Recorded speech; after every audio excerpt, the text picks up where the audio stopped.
Speaking women.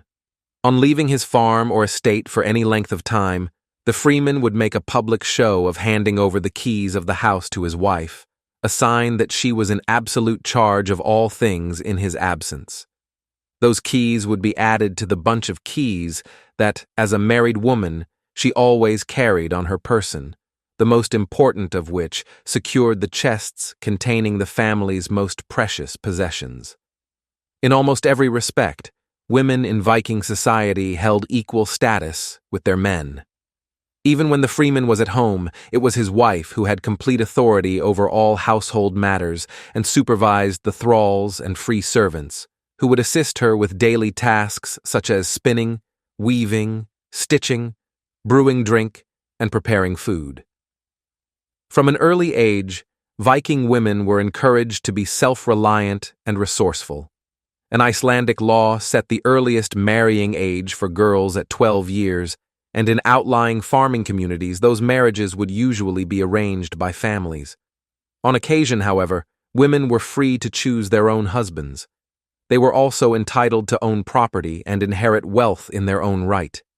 If necessary, a woman could sue for divorce, and when she left, could claim back her dowry and a share of the household goods.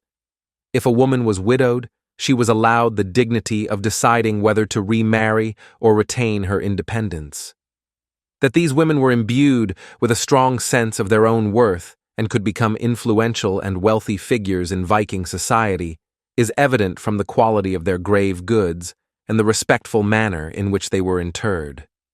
According to the skalds and poets, some Viking women could be forceful to the point of violence, and the sagas are peppered with references to feisty, strong-minded matriarchs who would pursue blood feuds and galvanize their men-folk into action.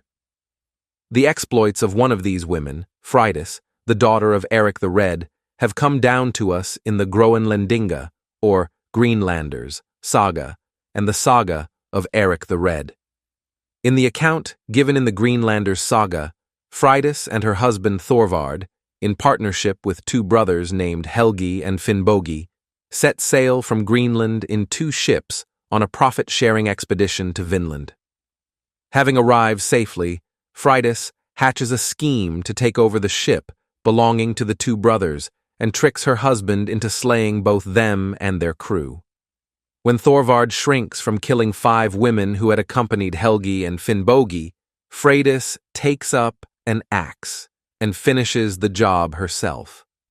While this story is no doubt an extreme example of a Viking woman's behavior, it is nevertheless a clear indication that some women were not averse to voyaging across dangerous seas on trading expeditions with their husbands and were entitled to share in any profit that was forthcoming.